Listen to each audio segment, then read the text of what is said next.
একদিন আগে যে বোনটা এসেছিল ওর বিয়াতে যাচ্ছি তো মাসিদের সাথে, এটা মাসির মেয়ে। তো ফাইনালি আমরা পৌঁছে গেছি বিয়া বাড়িতে। তো এই তো দেখি ফটোশুট চলছে, দিদিটা এখানে আলপনা করছে। এখন রাত্র 2টো বাজে, কারণ এত সময় ঝড় হচ্ছিল।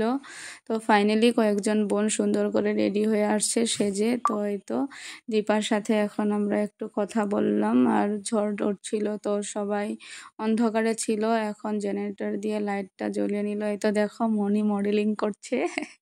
তারপর এইখানে তো দীপা বসে আছে, বলল যে প্লেস মারো না, কিন্তু ভালো দেখা যাচ্ছে না। আমি না, খুব সুন্দর লাগছে তোমাকে, তুমি পরে দেখতে পাবে। এখন এইখানে দীপা সবার সাথে ডান্স করবে, তো ওইটাই আমি তোমাদের সাথে শেয়ার করছি। তো দেখো কি সুন্দরভাবে ডান্স করছে সবাই। তোমাদের যদি ভালো লাগে কমেন্ট করতে ভুলবে না কিন্তু। দেখো কি সুন্দর একদম জমজমাট ডান্স চলছে এখানে। তারপর আমি সকলকে সুন্দরভাবে ভিডিও করে দিলাম। তো দেখো সবাই কিন্তু সুন্দর ডান্স করছে, তাই না? আর মনটাও ভালো লাগলো। রাত্র 2টো বাজে, এখনো বর আসে নাই, তাই বসে বসে বোর হচ্ছিলাম। দেখো এখানে দীপার সাথে মনিও ডান্স করছে।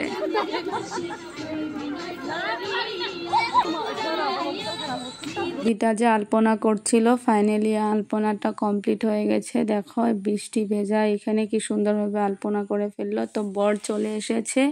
তো দেখো অনেকগুলো বাজি ফাটাচ্ছিল, আমি একটু দূর থেকে উঠিয়েছি, কারণ বাজিতে আমার খুব ভয় লাগে। তারপরে এখানে এখন সবাই খুব করছিল। এই তো বর চলে এসেছে। এখন এইখানে কয়েকজন বোন যাবে বরকে আনতে। তো এই তো বরকে আনতে চলে গেল। এইখানে এখন কিছু রিচুয়াল আছে, কিছু নিয়ম আছে, এগুলা পালন করবে। তো বরকে এনে এখানে বসাবে।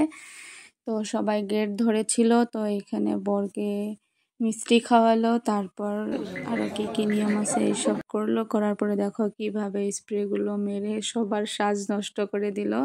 আর সবাই তো দৌড়ে দৌড়ে পুরো প্যান্ডেলের ভিতরে চলে এসেছে। তারপরে এখানে ভাই বোনগুলো খুব আনন্দ করছিল, ডান্স করছিল। এই তো দেখো খুব মজা করছিল। কৃষ্ণ ভাইও দেখো কি সুন্দর করে নাচছে। তো তোমাদের যদি আমার ভিডিওটা ভালো লাগে নিশ্চয়ই কমেন্ট করবা, শেয়ার করবা। চলে আসলাম, বাকি দেখাতে পারি নাই।